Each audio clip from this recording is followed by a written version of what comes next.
Hi, Science 8. So this is the last section of the fluids unit. And so I'm going to give you a take-home exam that will be due on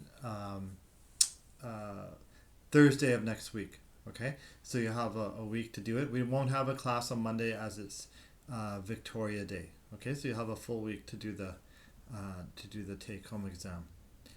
All right, so I just want to basically just go over the questions to this last part.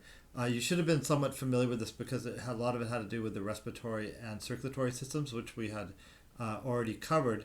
What this is looking at is the mechanics behind how they actually work with respect to pressure, right? What we've been looking at.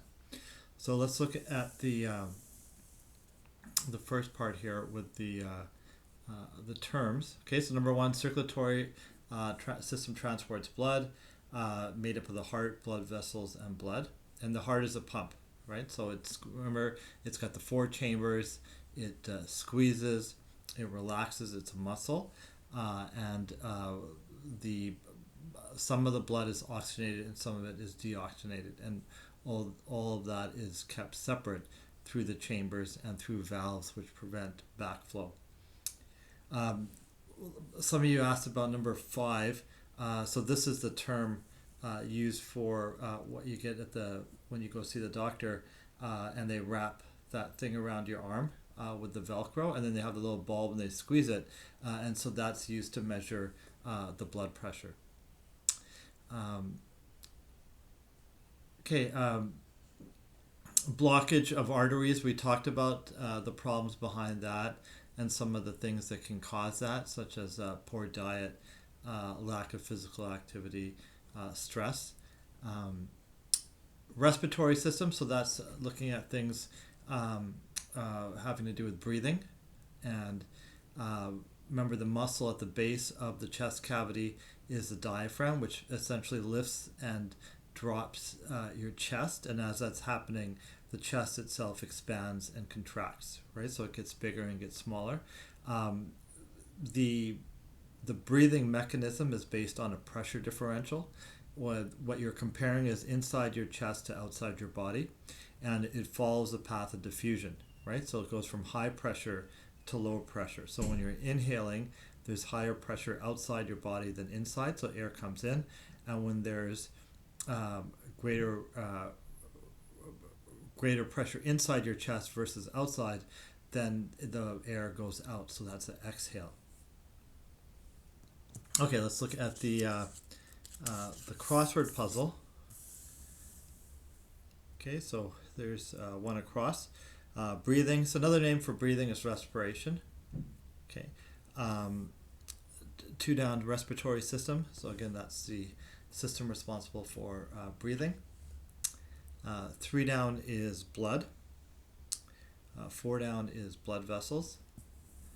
5 across is circulatory. 6 down is infection. Okay, so can cause pathogens to swell. So it can cause passages to swell, so that makes it a little bit tougher to breathe. 7 is down is the diaphragm. Again, the muscle that lifts and drops your chest. 8 down is asthma, so that's sort of having irregular breathing. So oftentimes an inhaler is what's used to get the breathing under control. Okay, 9 down is heart. 10 down arteries. Remember, we compared arteries to veins.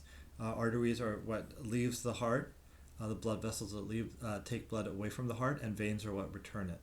And then we had smaller arteries, which are called arterioles, smaller veins, which are called venules, and then you had the capillaries, which were the smallest blood vessels that interfaced with the cells themselves, right? The differences between the arteries and the veins: the arteries were the thick, rigid structures, and the veins were the thin, elastic structures. Okay, so blood vessels simply means the tubing of the blood. And the circulatory system is basically a mechanism for transporting blood throughout the body. Okay, and then 11, there's the apparatus to measure blood pressure. And 12, across, pressure can increase when arteries are blocked. Okay, so a blockage is basically like an obstruction. And what happens is you still want the same amount of blood to go through, so you have to compensate for a lower area the blood can travel through, and so therefore the way the compensation occurs is by the pressure building, so that the blood travels faster, and that means that you're overworking your heart, right? So ideally what you want is a low rest heart rate, which means that when you're not doing anything, your body is fairly efficient and doesn't have to work too hard to transport the blood. And 13 is the blood pressure. Okay, so I'll stop there. So again, I'm going to give you the take-home unit exam for the fluids unit.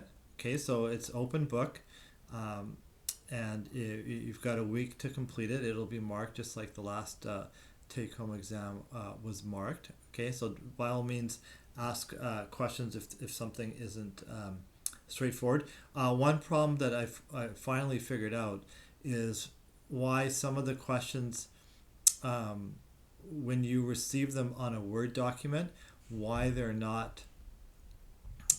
seem not to be showing up, and it's because you have to open using Word. So when you just view on the Teams app, sometimes the questions are partially missing, especially if there's like equations involved. So what I'll do is maybe for this test, and I'll set it up as a PDF, or a PDF and a Word document. Okay, I'll give you both, and that way hopefully one of them you're able to see all the questions, because I know there was a problem with that on the last one. Okay, so you got the take-home exam to work on. We got no class on Monday, so you've got a week to work on that. And then again, just let me know if you have any problems or something doesn't make sense with the take-home exam. And then after that, we'll start our final unit, which will be looking at basically two mini units, a little bit of earth science, and then we'll be looking at a little bit of subatomic particles having to do with the atom.